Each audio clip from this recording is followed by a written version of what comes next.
Good afternoon, ladies and gentlemen. My name is Kyle Corvus Crow, holding down the desk today, and we've got an exciting couple games coming your way this evening. It is going to be none other than Robert Morris University versus Central Michigan in the North round of 16 here. So I'm pretty excited to see these two teams play. I believe if you've kept up with CSL throughout the year, if you've been watching, you'll know that CMU here, Central Michigan, is no stranger to our broadcast. They came in actually as the lower seed in the last time they played, and I'm struggling to recall who that game was against, but whomever it was, they came in and actually won with an upset, held in pretty well, and so you'll be familiar with some of these names: Prine, Shifron, Granby, and the rest of the roster, but they're going up against the one and only Robert Morris University, which assuming you've been living under a rock, you may not know, is one of the few universities in our nation ahead of the curve, offering scholarships to players for participating. They've come a long way. They've got a very rich history. They were in the grand finals of the NACC and really made a great showing throughout the last couple seasons. And so we're excited to have them here today to watch. And with that, we're going to waste no time and go ahead and try to get in to the picks and bans between these two teams. Do have another round of 16 game coming up tonight as well. That is, I believe, North Carolina State versus University of North Carolina. And so please tune back in for that. I believe Fekez is going to be solo casting that one today. So it is going to be quite the day for the solo casting league fans. We do have it coming on up here onto your screen now. Picks and bans. Robert Morris will be running that blue side, red side going over to Central Michigan. And I'm curious to see what comes out. There's a little bit of literature out there on Central Michigan, things that Robert Morris, if they're doing their homework, should be able to find just from the streams coming out here. So we'll see what all they can pick up, if they really bring in a very targeted pick and ban phase, or if it's something more along the lines of, we're just going to ban what we don't like, pick what we do, and fight well within our comfort zone. It's already Echo out of that one, that flex pick mid-top. Camille, the top laner, taken out away, and a lot of damage coming out through the bans. They don't want to play against Double Lifts Elise on the side of Robert Morris. That makes sense. You can't give that one over to Central Michigan and still have a good time with it. And so even though there's some seed differences, I believe Central Michigan is the 16th seed here, and Robert Morris is actually the first. They're still playing with enough respect on it as well. Shifron not going to get that LeBlanc this game, so pretty encompassing bans surrounding that mid lane top as well. A little bit of the target coming through, and we'll see what the last one Prine decides to take out for his team is here. And it looks like it is Kha'Zix. That does mean Varus, the top one left open, is almost always first picked if he is let through the draft. He is so strong right now. And so Evan RL is going to be picking that one up, popping out piercing arrow after piercing arrow. And if anyone was tuning in last night and saw the game that Starkey and I actually cast, Varus was so hotly contested between those two colleges. And so went over all three games. I believe won all three games as well, so has quite the record just in CSL. Now, of course, these are other schools, right? Robert Morris and CMU weren't playing those games, and so we'll see. Rek'Sai, the alternative, taken away for Double Lift. Says, I can't have that Elise, and that's fine. I'm just going to pick Rek'Sai, comfortable picking it into just about anything, and I like it. It's going to draw out a little bit more attention from the side of what Robert Morris is looking to do here, and they're going to have to reveal just a little bit more of their composition before Central Michigan really has to lock in with too much. That is the advantage, of course, of red side. But Rengar and Syndra would certainly be saying a lot. No, it is going to be Misfortune locked in for Shady. That bot lane rounded out for the side of Robert Morris. No surprises there. Misfortune into Zyra. Very, very popular pick. Very good if you can pull it off. We've seen plenty of supports come in not really being the best at that champion, and so we'll see whether it's well within Shady's comfort zone or if it's something that he's going to have to step out and really fight to deal with.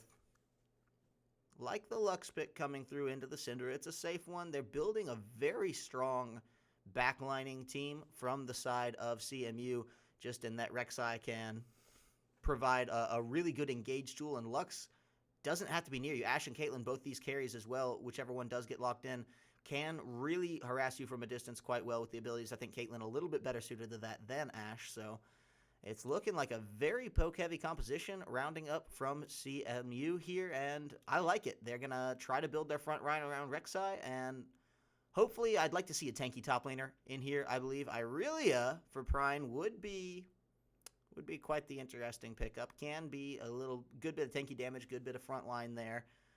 Picked into a Nautilus, and so it'd be interesting to see. We don't see a ton of carry top laners brought into that tank top lane meta. When it is a Nautilus, usually it's going to be the Poppy locked in. Usually it's going to be Camille if she were available, which she's not. The Maokai pre-nerf still has a little bit of gas in the tank there, so top to bottom, Swain would be quite the off-meta pick. Top Swain has always been kind of poking its head through the meta here and there, and looks like they're going to lock that in. That's not the most surprising thing I've ever seen, but I got to say, I'm really curious to see how Prine's going to be able to pull this one off, because it's Swain, and it's up against a Nautilus, and so you're really,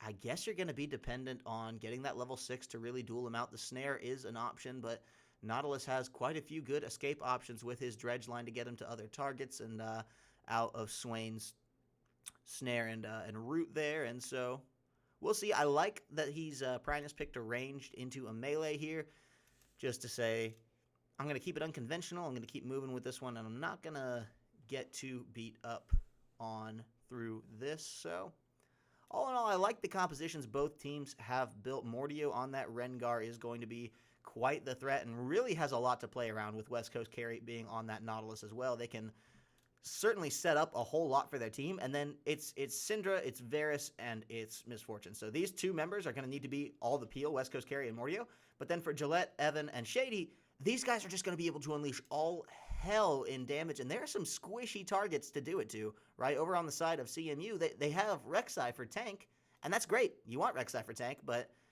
realistically, any three of these members, and the Rengar as well, making 4, if they catch on to you, you're very likely going to be quickly blown up with the limited escape options they have, as well as their squishy health bars. Well, ladies and gentlemen, we are in that 3-minute delay, and you know what that means. It is sponsor time. It means I'm going to make a couple quick announcements here for you guys and then show you guys some commercials, some words from our sponsors. The two big things at hand here is, if you are out there listening, if you do use social media on a regular basis, well, guess what? We're hiring a social media manager. That means we'd love to add another member to the CSL family. If you know anything about social media management, if you manage social media for another position or have done that in the past, have any experience there, please give us a call, send us your resume. We'd love to hear from you, and I can attest to the fact that it is worth your time. I'd never met anybody from the CSL before applying here. I didn't have any introductions, didn't have any not about what you know, not about who you know kind of deal. It was, I sent in my resume to an open call online, and here I am today casting for them and pursuing that. So it really is worth taking the time if this is something you're interested in. The second thing on the docket is the Midwest Campus Clash. There's $25K on the line, $25,000, 8 schools in the Midwest competing for this title. It's going to be at Columbia College in Missouri. You can type !Clash into the chat for more info. The qualifier, I believe, begins today or has begun today, so we're going to see how that one shapes up. But I'm going to run a commercial for it right now just to give you guys a little bit more information.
Well, ladies and gentlemen, the spectator delay has ticked down, and that means we're going to get ready to get into some League of Legends action between these two teams. And so, should be quite the exciting match once it comes up on our screen. We're still getting through just a little bit of loading and delay. The new client has brought about some issues there, but we are loading on into things and should be in pretty good shape in just a second for game number one between Robert Morris University and Central Michigan University. Illinois versus Michigan, some neighborly rivals coming in this north round of 16. And so we'll see which of these two teams is able to come out taking first blood in the series, as League's just shaking off a little bit of rust here, as it's known to do from time to time. I'm excited to see the famous Robert Morris, personally. These guys are quite the living reputation that they've got going for themselves, and so whatever they do, I'm sort of, that scene in The Incredibles where Mr. Incredible's standing there holding the car over his head, and the little kid's, I'm waiting for something amazing. That's me right now. I'm that little kid just Christmas morning to get to cast these League Legends, and so I think the early game is going to say a lot about how these compositions unfold, especially just coming out of the fact that there's a Rengar. Mordio's running the Rengar, for crying out loud. He's going to be looking to make all sorts of snowballing blood happen. And the fact that RMU here is running together as one cohesive unit does speak to the fact that they're trying to get some early blood here. We'll see if they can find it or not. Creeping up into that second tier bot lane brush. And we'll see how patient they are, if they're just looking for more vision, if they're actually going to follow through with some of these backs or what.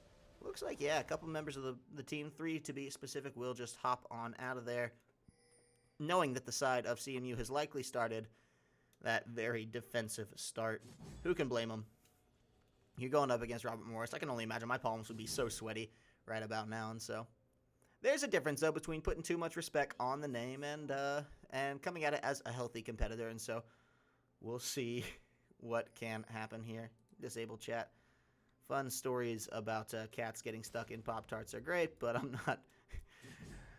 Oh, it's always a certain amount of power if you leave the chat up that you give the players to derail a stream. And so in this regard, we're just going to take that right out of their hands.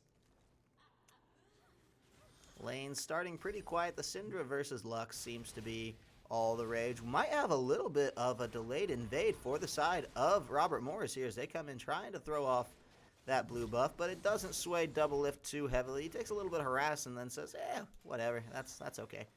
We can live with that, and I don't believe bottom lane will be impacted negatively for either team in any way because of that. Should both be there in time to get this CS cranking right away and proceed with business as usual. Will be a clean, classic start to our League of Legends.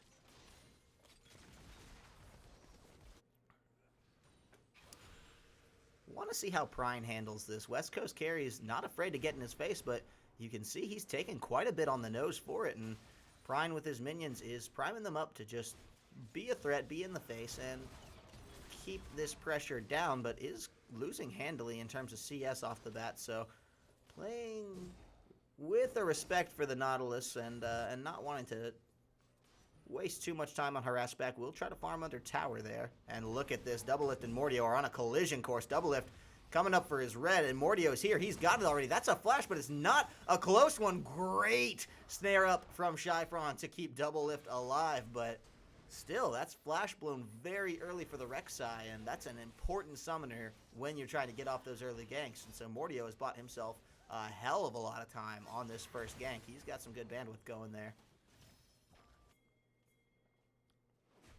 Already, Gillette is proving to be a force to be reckoned with in this mid lane, keeping up good pressure, good CS advantage already at 10, and the damage trades are going very well for the Syndra here. It's hard to trade perfectly into a Lux, especially one as talented as Shyfron. Ho-ho!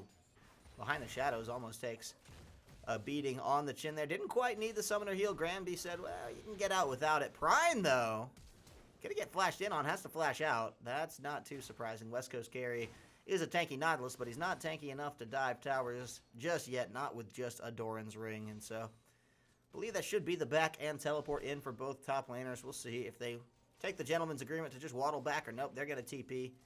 Can't miss a second of that experience. And surprisingly deep TP coming out from West Coast Carry. He's hanging way back, and then he's just going to run up like normal, maybe drop a ward. Oh, collision course again. Mordio's found double if that's half health already. And the flash in, they both get blast code, and here's Gillette to find him up. That's certainly first blood.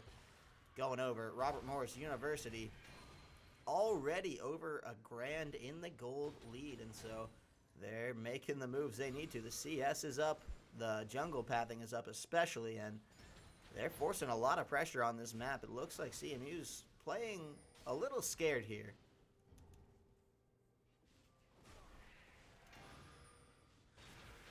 All in all, quieting down in this top lane.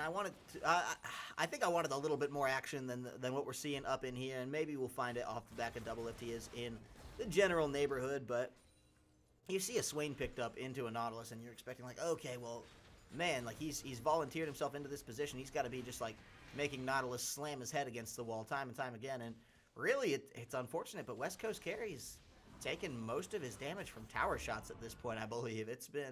That's where the real chunks and lapses in his health bar are finding themselves. And so, not exactly what I wanted to see or what I was hoping to see out of Prine this game, but the game is still young, and Swain is one of those champions that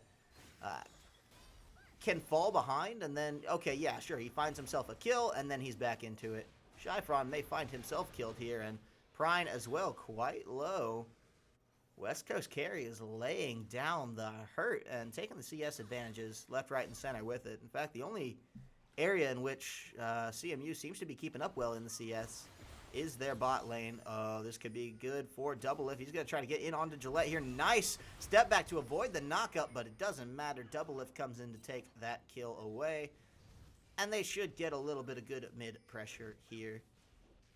Lux should be glad for that assist. About 400 gold in her back pocket with this one. No mana, and so I'm expecting her to back pretty soon. Maybe forced back by a quick death. The barrier comes out. The bola doesn't connect, but there it is. The last shot's Shady. Takes it out and says, will the real Shyfron please stand up so I can kill you? And does so. That's yet another one found for the side of RMU. They're playing pretty fearlessly with their aggression so far, and so much of it coming off the back of Mordio. The Rengar running through, unsurprising. I think what does surprise me just a little bit is that they so heavily prioritize Varus as their first round draft pick. Maybe they just didn't want to give anything away. Maybe they just thought, you know, we can, oh, hang on. If we take this away from Granby, he's not going to be a threat on it, but regardless, it seems like the Rengar has been the priority that they've been playing around throughout this entire game and doing so well at it. And so, in that regard, yeah, here's what I wanted to see. Prine in onto West Coast Carry. The only reason he's not running for his life is Gillette is there and actually helps turn it very nicely. The 2v1 was no contest. Carry got his health bar low, but knew what he was doing and did take it out and away with the help of Gillette. Getting a nice kill back on there. That 1-1-1 across the board. Binary scores every way you look at it. Everyone's got a 0 or a 1 next to their lovely portrait here. Just to say the game's not gone too far. Shyfron, nice connection on the point blank ult. Forces Mordio to pop his ultimate as well, just to get out of that one. And the kitty cat gets the spray bottle to the nose. I don't think he was expecting that one. That's not the sunbeam you're looking for.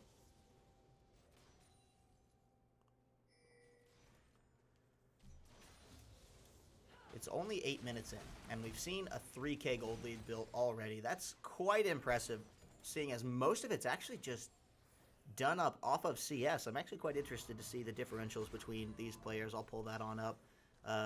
Mid lane is a grand total of about 1,000 just between those two players. If you take a look at that, that's 3K in the pocket total of Gillette on Syndra. Just over 2 for Shyfron's Lux, and that's quite the deficit in the mid lane so early on. We knew Gillette was good, but this is very clean control coming throughout. I really like the damage that's been traded back and forth in the bot lane, although the initiation from the side of RMU there wasn't perhaps all it cracked up to be. They could have found themselves too, but the flash Chain of Corruption was not able to find it all. The flash shot from Misfortune, though, tapped in with the nice piercing arrow from Evan does mean yet another kill goes down. That's 2 now in the bot lane, unanswered for the side of RMU. And Misfortune, actually, Shady, having the lion's share of that. 2-0-1, only 1-0-1 for Evan, who's playing the carry role. Little unorthodox, but not the craziest thing.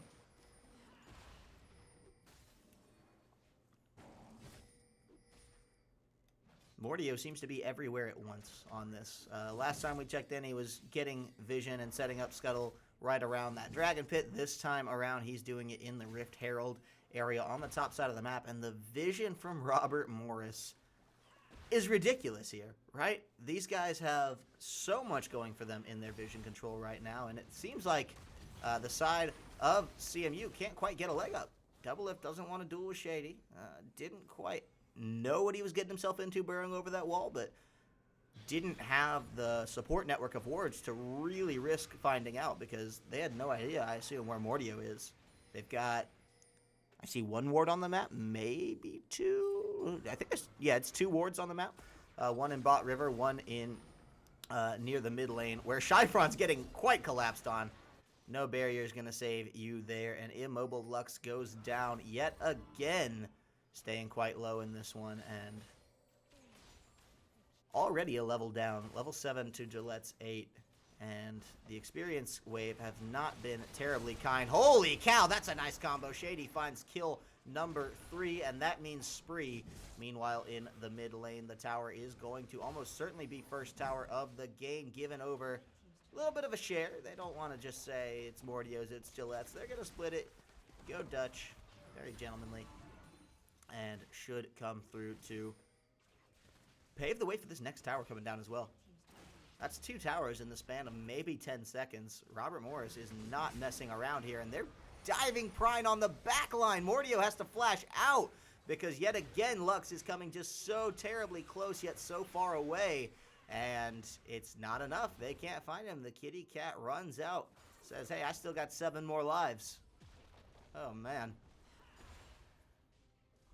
Top tower, the only outer remaining, and does seem to be a point of pride for CMU to try to hold this one. They don't want to give up this tower before it's too late. So Shyfron maybe looking to have a little bit better luck against West Coast than Prine did. I don't know whether or not that's a swap they want to initiate or if they're just going to bring Prine back up. But he's 2 levels down. West Coast carry has just been bullying this lane out, and he's had help, right? I believe Syndra's picked up at least one of those kills for Gillette. Mordio may have had the second one there.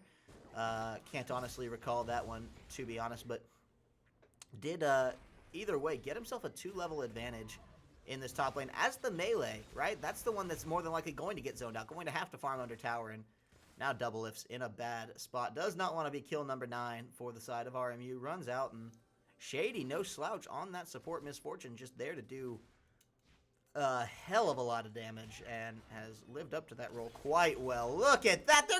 This might kill him. What does he do? Did he know? Was he there? What?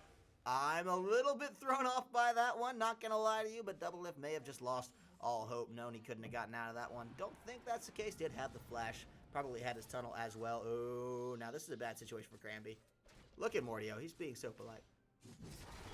Does take it away finally, says, hey, you know, make your move, get your shot in. We'll try to even this one out, but it looks like the side of Robert Morris has just started toying with the side of CMU, and it's only 13 minutes into the game, right? The only teams we see being this aggressive throughout this ULoL campus series has been Maryville, right?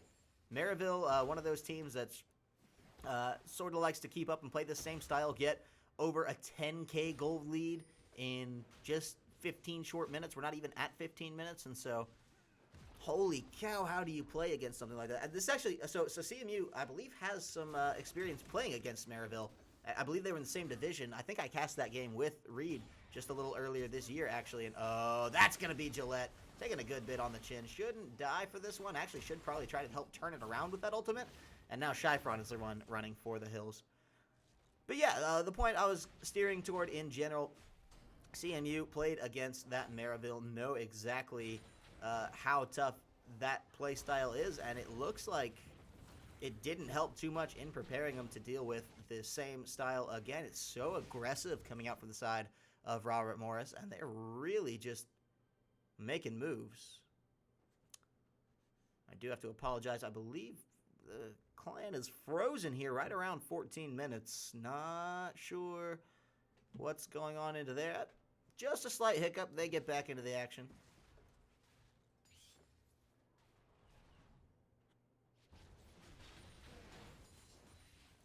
All in all, uphill battle cut out for the side of CMU, and we're ticking out again with a little bit of this lag. You'll have to excuse me while I try to figure out what exactly is going on here under the hood. Might take a quick second to look to address some of these technical difficulties. Make sure it's not here on my end. That's not what we want. I think the fact that I can still move it around the map means it's something to do with the client, and so we're just gonna, tick around, wait for it to come back up. Take a second to, there it is. That's the pause time coming out. Double Lift has disconnected from the game. We'll pull up the chat here just briefly to see if there's any nuggets of information we can glean from it. Says pausing, someone lagging bad. Okay, so hopefully Double Lift can get his ducks back in a row for this one. Don't want to waste too much time in that regard, and so we'll see what all comes of it. Double Lift actually the only member of his team with a kill, so I'd say he's pretty important to trying to set up a turtle defense here, and they got a long way to go. The builds from the side of RMU are so punishing already. They've not played nice. Varus has that Yomu's Ghostblade, has the tier these stacking, but then he's just said, like, we're just going to do 3 longswords. That's no big deal, right? 3 longswords, we can run that. The best defensive items anyone even has on the side of CMU here are ruby crystals, pretty much. I mean, the catalyst of Eons there is going to help for Swain, but even so, the damage is so potent already for the side of RMU, and their champions are like fish in water with it. I mean, they're so ready to just glide right through. You got Mordio playing that Rengar. You've got Gillette on Cinder. These people catch you, you're going to die. Misfortune for Shady has proven to be quite the formidable foe, and it's tough to figure out a way through this if you are the side of CMU. How do you pull this one off? Granby gonna get caught in his own jungle, just dropping a ward, stops to fight it out, but gets alley-oop. Devin IRL from downtown, popping that one out almost as an afterthought on the way to claim tower number 4 and the first inner turret for the side of Robert Morris University. Not one I'm sure the side of CMU wants to give up, but the Flying Seas don't have a choice here, as the Eagles are saying, we'll see who flies higher.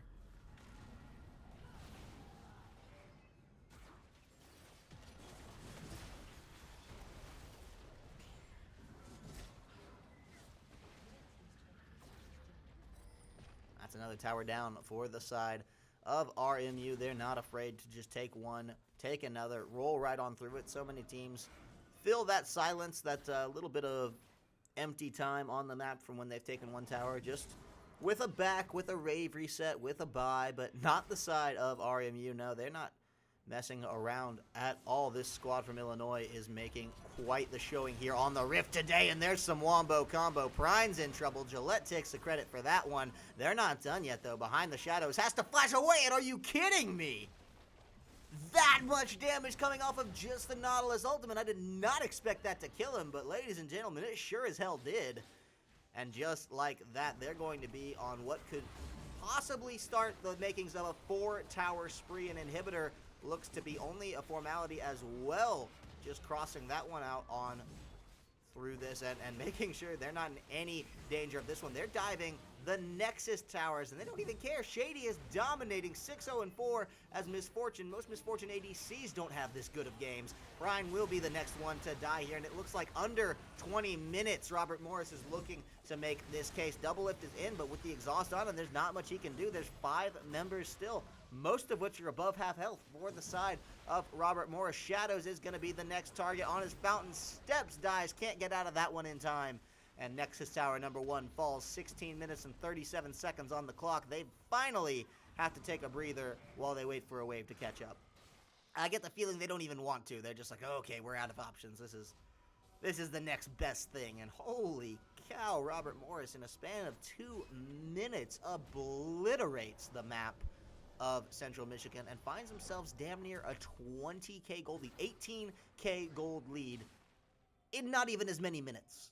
That means they've stretched this lead 1,000 gold every single minute and then found another 1,000 in there just lying around as a consolation. I know that's not an exact ratio if we were to graph this out, which actually League does for us. We'll take a look at it at the end of this game.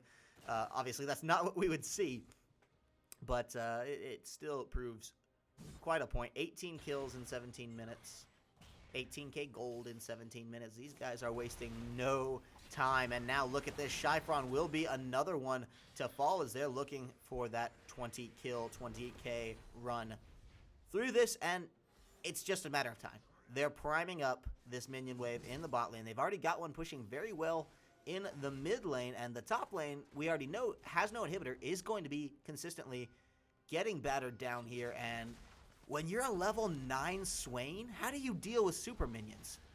At level 9 is so hard, and so this is just going to be a slow death by 1,000 cuts for the side of CMU with these super minions. This is attrition at its finest, and they're coming in, chipping away. Modified Granby's caught out now. We've seen how much damage Nautilus can do. Evan RL takes the credit and the tower with a little help from his friends. The inhibitor is the next target to fall, and there's one Nexus tower remaining. It looks like the side of RMU is going to go for the win right here, right now. They've got the minion wave, they've got the harass damage, and Prine hit up so quickly. Double lift as well, in trouble here, will likely die under his own tower. Goes for the support and can't even find that 1v1, specifically because it's not a 1v1. Mordio is not going to let that one run on through. Does take the tower, but it's Shady that takes the kill. The double kill goes legendary just before the game is out, and Gillette dominating as well. This Nexus is toast in under a 20-minute game. 19 on the clock for Robert Morris as they come in and absolutely smash game number 1 in the series versus Central Michigan. Whew, holy cow, ladies and gentlemen, that was something else. Not at all what I would have been expecting there, but does come through pretty cleanly for the side of RMU. We're going to waste no time. Try to get into that second game and see if the side of CMU can really do anything to help stall this out, to get a leg back in the series. They seemed so outclassed at first, and now it's going to be a long uphill battle to try to find their footing. I'm going to kick it over to just a couple commercials, but we'll be right back with more league action. Please don't go anywhere. Only $14.99.